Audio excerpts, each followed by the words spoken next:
And I'm recording. All right.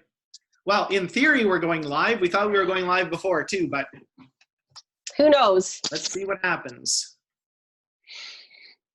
Yeah, we have had our technical challenges over the last 4 or 5 weeks too.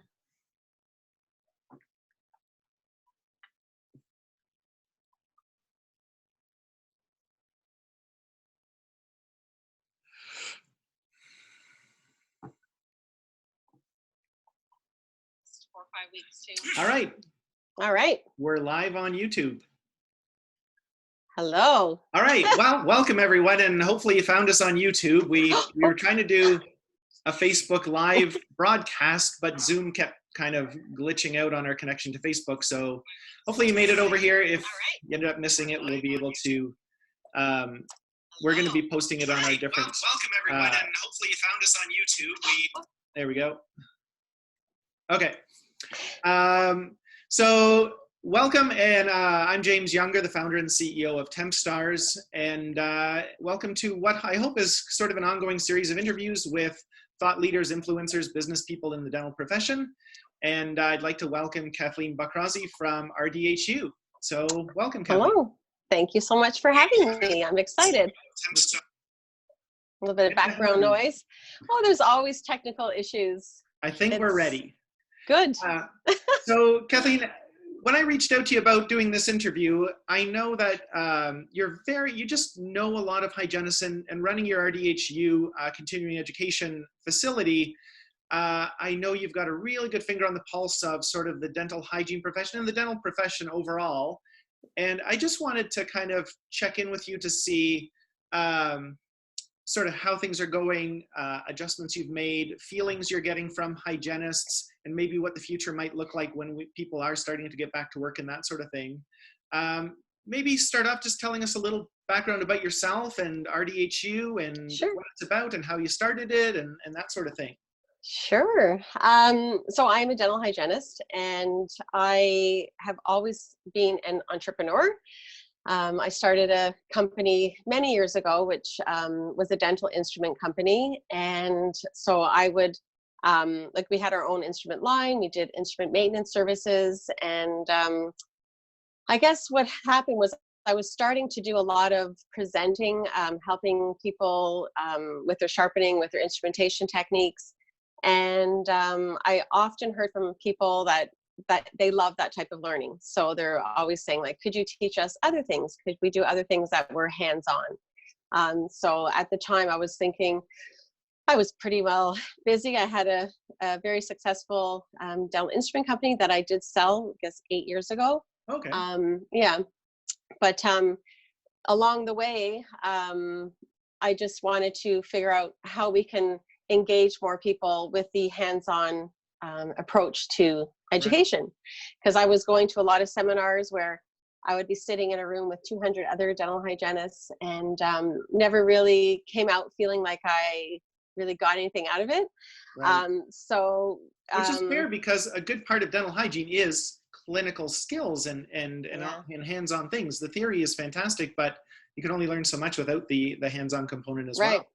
Well, that's the thing is, and at the time, like, I've had RDHU now for 11 years in January, but there was nobody doing the hands-on. So we were the first to actually have a hands-on facility.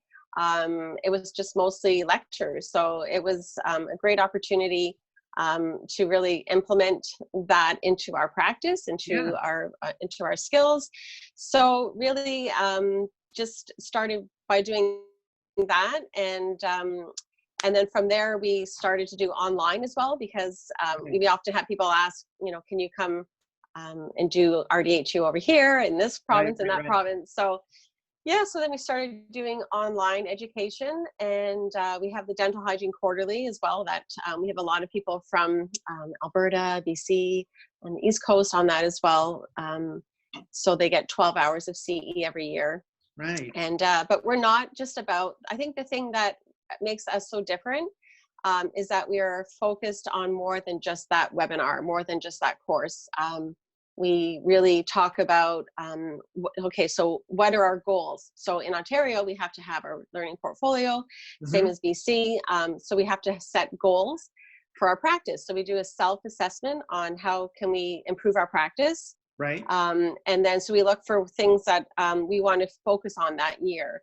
Our college can give us some guidelines for our goals, but we can also create our own. So we help people set goals for themselves for that year and help them create a learning plan. And then during the learning, while we're in with the courses or online or however we're doing it, we sort of reflect on, okay, so what did we learn in this, and what can we put into our learning portfolio? Right. And then we reflect on how can we improve our practice.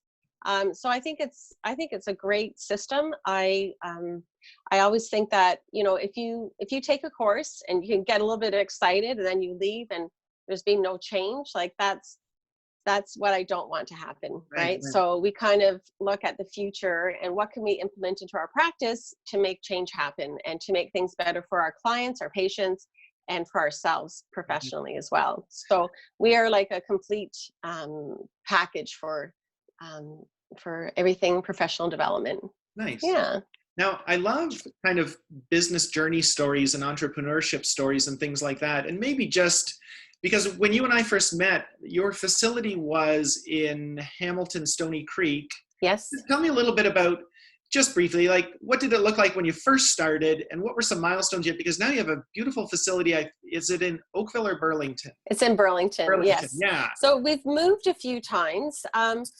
We were first in Oakville, and that's really how it all started, because I was there being filmed for the DVD. This used to be called the DVD Journal of Dental Hygiene. Okay. So I was being filmed there, and while I was there, I was just like, this is such a beautiful place. Like, why have I never been here before? Why have I never taken a course here before? So we started doing some courses there. And then Stony Creek, there was a lab, and they invited us over to their facility. And while we were in Oakville, I had D Sharp, which was in Burlington. Right. So it was a lot of back and forth. It wasn't a smooth process for the business, because we offer so much. Like when people come, they get gifts, and so it was always like a lot of, we used to call it schlepping. Right. a lot of back and forth. All the stuff back and forth. It was unnecessary, hard work Yeah. of all the schlepping of the stuff, and also the stairs and everything. So we ended up going to a facility in Stony Creek, and we were there for a few years, but it was just time. They had some changeover in their business where we were sharing the space, and then a friend of mine was moving from her place, and I thought, I want to go to where she is, because she had already invested in this facility. Okay. So I contacted her, and she said, no, actually, they're tearing down the building. But she says, I know of somebody who has a beautiful training center. Why don't you go look? And I was like, I don't really want to share a space, but I went and looked, and it was so beautiful. And we hit it off with this group. It's with the BNI group, and we've never been happier. They're lovely people to be with. Our team is happy there. It's our members that come love it, because it's all windows. I know, it's nice and bright and modern. Yeah. And the trees are there, and it's like we're looking out, instead of looking out in a parking lot, we're looking out into beautiful trees, and it just it feels good, and we're not tired. Like, we'll do a full weekend. Say we do a quality assurance weekend. I used to leave on the Sunday, and I couldn't even talk. Like, I was exhausted. Right. But now when I'm there, I'm energized, and it's just a really nice place for learning. And so that's just in Burlington. Yeah. Awesome. I haven't been there in a while, mind you. I have been off for 6 months. I know. So I miss my office. I want to talk about. I mean, traditionally, maybe you could just talk about your recent transition in terms of what's been going on with the coronavirus, and I know there's really no in-person hands-on training, and that was sort of one of your areas of expertise. Yes. So tell me a little bit about that transition and how you've sort of made the shift from providing online resources and remote resources and things like that. Right. Yeah. Well, we were all set up for a great year. So what happened was at the end of last year, well, actually Thanksgiving, I'll even go back to September. From September, we started back after the summer. We always kind of take it easy. over the summer holidays. Like people aren't typically coming to courses and that. So we take the summer as our time to really get prepared for September. It's like a new year for us. So we started off in September. We had a great September, October. And then Thanksgiving weekend, I slept at our cottage. They lower our lake. And I slid down our ramp in the morning on Thanksgiving Sunday morning. Wow. I hit ice. I didn't realize it was a frosty morning. And my foot stopped at the dock and I kept going. So I dislocated my foot. It was facing the other way.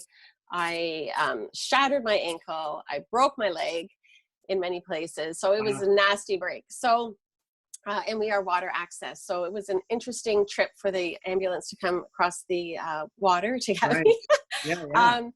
So then I have a fantastic team, and like I love all of our team and our presenters that I work with. Like they're so supportive, and they came here, they helped me. I had lots of business meetings on my bed. Right. I was here. I was bedridden for 3 months. So where I'm sitting now is my makeshift office in my bedroom. But before that, it was my makeshift kitchen. Because I'd have to hop over with my walker. I had a basket on my walker, and I would make my coffee that my husband set up everything here. Fill it up, put it into my walker, hop back into my bed, and then pour my coffee. So it was a trying time. So I've been isolated really for 6 months. So I've gone on a few trips, and that was my only time out. And then I went to the Pacific Dental Conference, which I'm sure most of you have heard. That a lot of people were sick after that with COVID. So when I got back from that, from Vancouver, I was all set to go to my office. Like I was like, this is going to be me going back full time now. And I really miss it. And then I went for physio that morning, went to the office, and within an hour I was hit with flu-like symptoms and everyone's like, get out. So I left, and I actually had a doctor's appointment, and they said, go for the test. So I didn't have my doctor's appointment, and I was negative. So it just caught, a nasty bug on the plane or whatever. But and shortly thereafter, that's when they told people anybody at the PDC had to self-quarantine. Exactly. I was part of that group too. It was a long 2 weeks. So it's been six weeks yesterday, really, that I've been home, and for most of us that were there.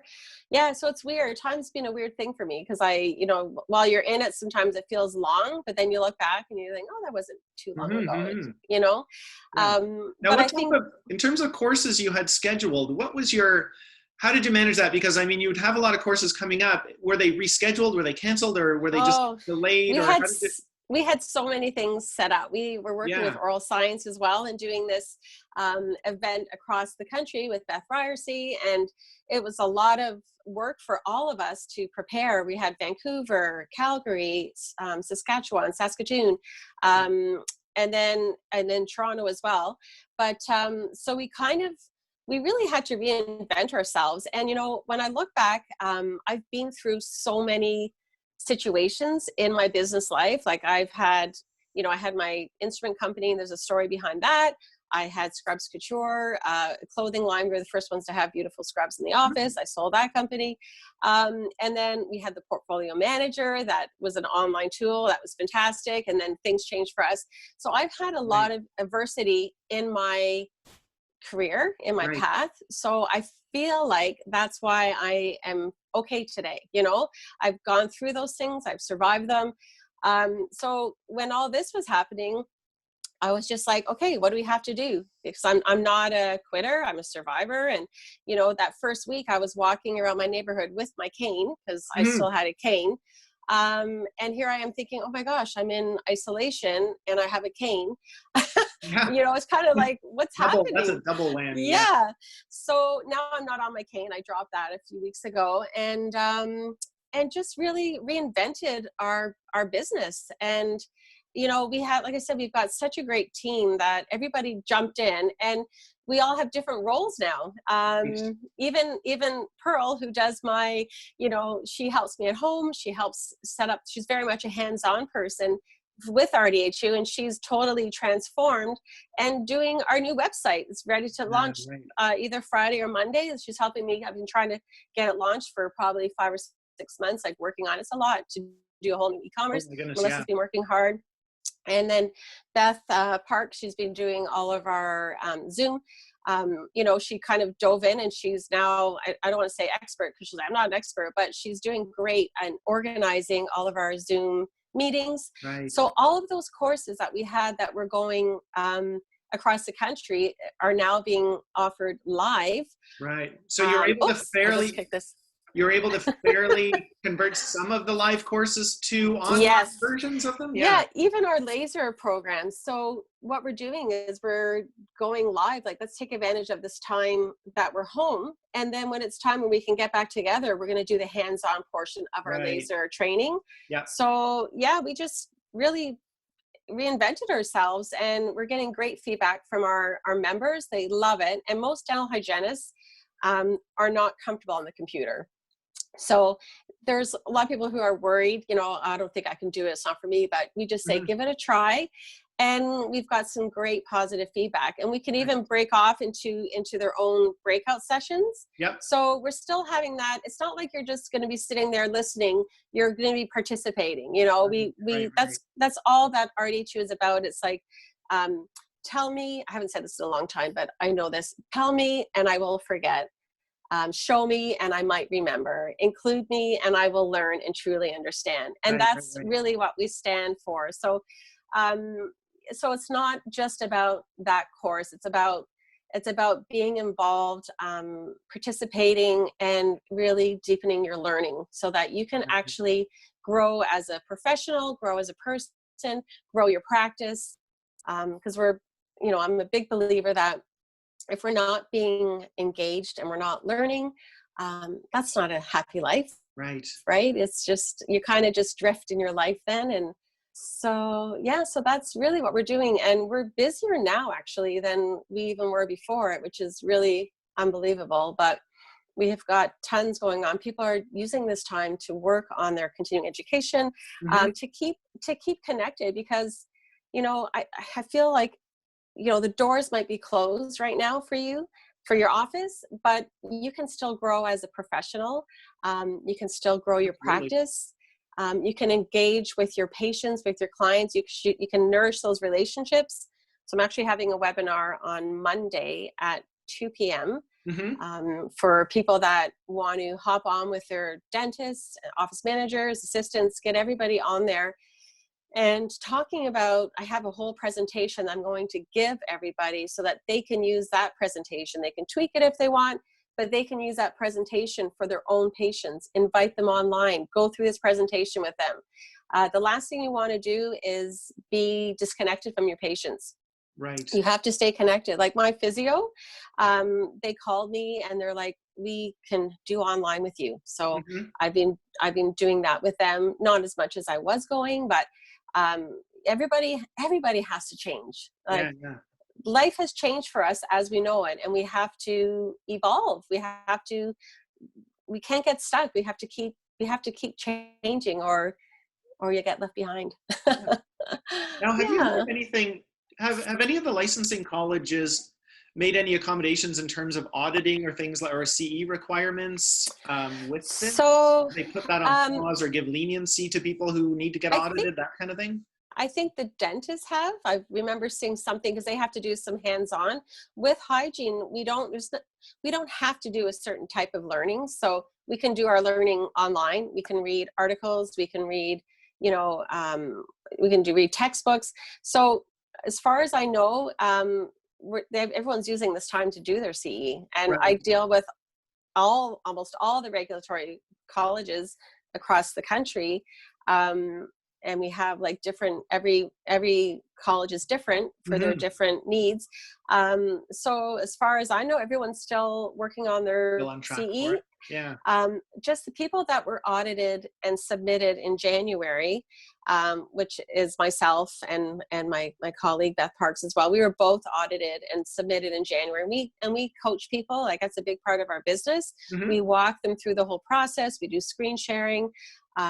So all of our people are now waiting until the fall. So that's being put on. We won't know the results until the fall. But for those who are submitting in 2021, I think we're still on track. Yeah, I see. Okay. Which is good, because really when you're at home, why not? Like, why not take that time? There's so many resources out there.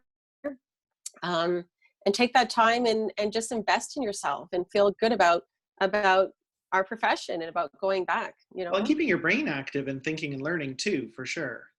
Yeah, for Mm. sure. Now, you and I were talking earlier, and nobody knows for sure, but we were sort of bouncing around ideas of what back to work might look like. And I know everything is sort of rumors and conjecture. There's been no confirmation. Nobody even knows when dental offices are opening again and what that'll look like when they do. But, I hear things back and forth that might just be suggestions or rumors or things like that. But maybe tell me a little bit about what you imagine sort of the early and mid days for dental hygienists getting back into practicing at dental practices. And even, I guess, on a two-pronged approach, I mean, certainly independent dental hygienists and opening up their businesses again.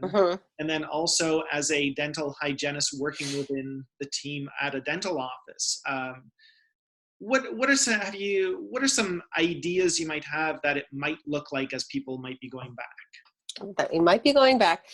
Well, I think we are experiencing big change, right? So there's going to be change in the environment where we're working.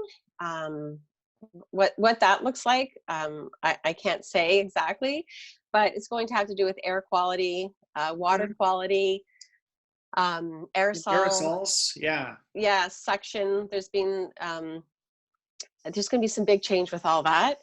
And I've heard of, we'll slowly get back, because we also have to build that trust with our patients as well and get them to want to come back. So that's part of the whole thing I'm talking about Monday. It's like, what can you do to make sure that you're nurturing those relationships, that you're building that trust, because you want them to trust you, for them to come back, and then I do think it'll probably be like a slower return. I don't think we're going to be, we can all go back and then we're all going to be working, we have to rebuild that schedule. And again, that's why we can't let this time, you can't be on pause 100%. We have to keep working, and we have to keep building and planning as far ahead as we can, and staying connected with our patients. Well, and definitely, I think, and I don't know anything for sure because nobody does, but I imagine there's going to be scenarios where the capacity of the office will be reduced or the operatory turnaround time will be reduced. So just the overall patient capacity on a daily basis will be lower, I think, in the early days. So the thing is, things are going to change for a while until we get this under control. I think back when I was taking dental assisting in the 80s, I remember that was just when the AIDS virus was hitting, and there was a whole fear for the dental professionals and for the patients, right? So there was so much change. I remember that. And but looking back, say 2 months ago, looking back and to think of how we used to practice, you'd be kind of like, ooh, that's gross. And that's what's going to happen in another 10 years. We're going to look back to pre-corona COVID-19 days, and we're going to be like, oh my gosh. So there's been so much change with infection control since 2017, public health going and closing offices and what have you. And we still had a lot of offices fighting back. Like, they didn't want to wear the disposable gowns. We carry the beanies, the caps, because to me, I'm just like, it's gross to think of everything flying in your hair and then you're lying on your pillow at night. Because most women who color their hair, they don't want to wash their hair every day. You're washing your dye out. So it's kind of gross, right? So I think what's going to happen is things are going to change big time. We're going to adapt. We're still going to have our jobs. We're still going to have our profession. People still need us, right? Absolutely. And then we're just going to continue on. It's just going to be a slow start, but we're not the only ones that's going to be a slow start. It's going to be a slow start for, every business, right?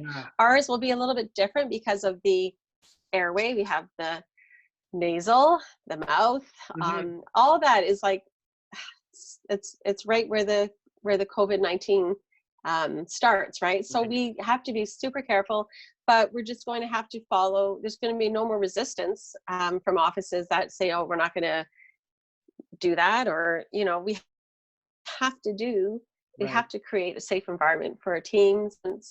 And then I think we're going to continue on, you know? I think one of the things too is, you know, when you have hygiene patients on 3-month recalls and you're emphasizing to them the importance of these Oh my gosh. recalls and staying on top of things, and then they kind of fall off the wagon, I think there's going to be a big oral hygiene instruction component and reconnecting with patients, because maybe it'll be 6 months before they come back and they think, oh, I didn't come for 3 months. It's going to be a mess. Fine. So, and they will be a mess, but they might not even be aware of it, I guess. And so I think that's partly what I'm talking about on Monday. Yeah. Mm-hmm. Because, you know, we've been so stressing the importance of regular hygiene maintenance therapy with us, or hygiene therapy with us every 3 months. So all of a sudden we're saying that we're not essential business, right? So that's not the case. So oral hygiene is so important, and that's what I really want people to stress with their patients. Like, now's the time. So I just posted a video last week about one to friends and family, and you know, about using Power, about using Stannis. There's more I wanted to say, but I don't want to overload everybody with things. But people have to really clean between their teeth. They have to clean their tongue. They have to stay on top of their hygiene. That's so important. There's so many things we have to do right now, and it worries me that people who have a compromised health situation, that they're not going to be seeing us, and for how long. So that's why I really want people to get in touch with their patients, stay connected with them, help them, drop things off.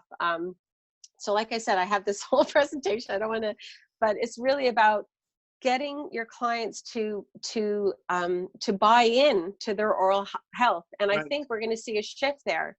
I think because so many of us kind of just manage disease, and every time they come in, it's the same. We have the blood, the inflammation, the biofilm, and so we're just managing this disease every time they come in, and that has to change. That has to change. They have to take control of their own health at home, and that's where I think there's going to be a huge shift, in my opinion. I think it will be. It will need to happen, and you know, maybe those N95 masks will be the new norm too for people to be wearing, and the face shields, and it's hard to say. Now, maybe just, if you could, do you want to give people just a brief overview of? I know you're sort of offering a blend of these free resources and webinars and video resources, as well as some upcoming actual courses to purchase admission to and things like that. Do you want to, just so that people have an idea of what's coming up on your radar in the next we got lots of 6 weeks? Yeah. So okay, we have a show called the RDH View, sort of taken from the talk show The View, and so we have Anna Louise Tolan, Beth Parks, Carrie Lepacek, and myself. So we're like the cast members. Okay, nice. And then we have we always have a guest where we can interview them about certain topics, and then so it's very much like the View format, but it's also educational. We have learning objectives, short quiz after, and and then we have the certificates. So so we had Chrissy Ford on a couple weeks ago, talking about laser therapy, because we see that as being a huge thing that's going to be implemented in the dental practice when we do get back. We had Gina Bailey from ODHA. She came on with us twice to talk about employment issues. And then we talked about, you know, different activities that people can do at home right now for quality assurance. And then next, hello, little one back there. And then that's so cute. So cute. And then on this Friday, we have Joanne Jones. She's one of my best friends, and we're going to be talking about oral cancer screening. It's Oral Cancer Awareness Month, so we're going to have her on, which is going to be fantastic. And then we have her scheduled for a bunch of Fridays, so it's like Fridays with Joanne, and we have a bunch of courses booked with her. Uchi Odiatu is coming on as our guest. And that date, I think it's May the 4th, is with Uchi. So so we're just, so many things are going on. So that is one of the free things that we offer, and everybody sort of volunteers their time, and that's called the RDH View. So you can find that on our website as well. There's like a Okay. view, there's a thing that says view webinars, and you can just click on that and you can see the webinars there. And there's I guess there's a calendar of dates and things like that that people can kind of refer to what's coming up. There is. We're just in the process of switching over our, so right now we're running 2 websites until we can pull the plug and go I know that fully. feeling. Yeah. Oh, so much work, but Yeah. it'll be beautiful when it comes. So, Nice. yeah, so that, what else do we have? We have so many courses now that are coming. The ones that were planned like for like a 6-hour day, we've broken it up and do 2 hours at a time over 3 days, because it's a lot to sit in front of a computer for 6 hours. And so it's just keeping people engaged, and that's what we're doing.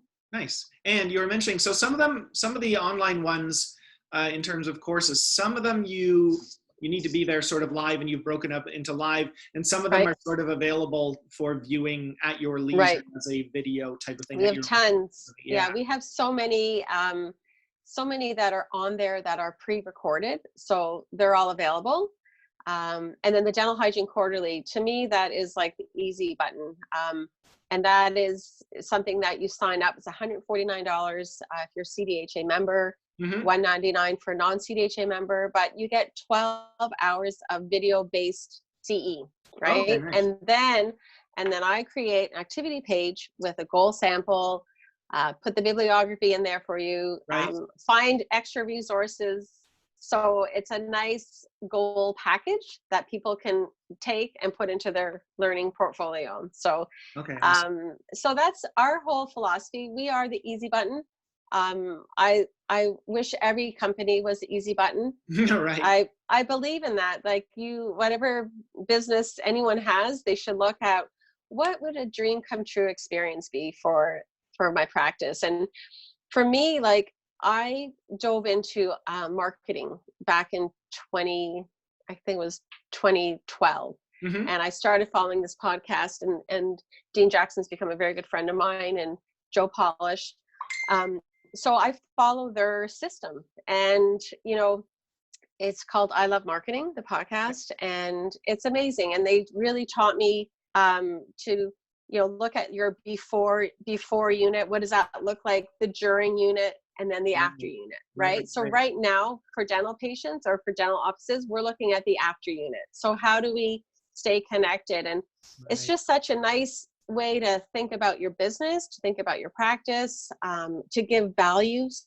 So giving value, not looking at every cent, right? What can I give people for free? That's a big part of it, right? You're growing a loyal base, right? People, and the opportunities are there for the dental office. Just because we're not there doesn't mean we don't have to do business. Right.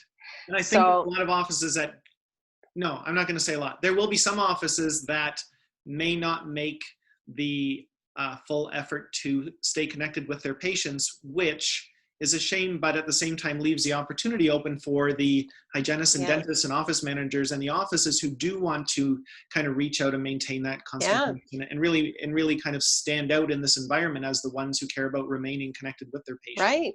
Yeah. For sure. Yeah. And there's lots you can do. So I think it's important. You need to stay connected. Yeah. And you need to educate. Yeah. Nice.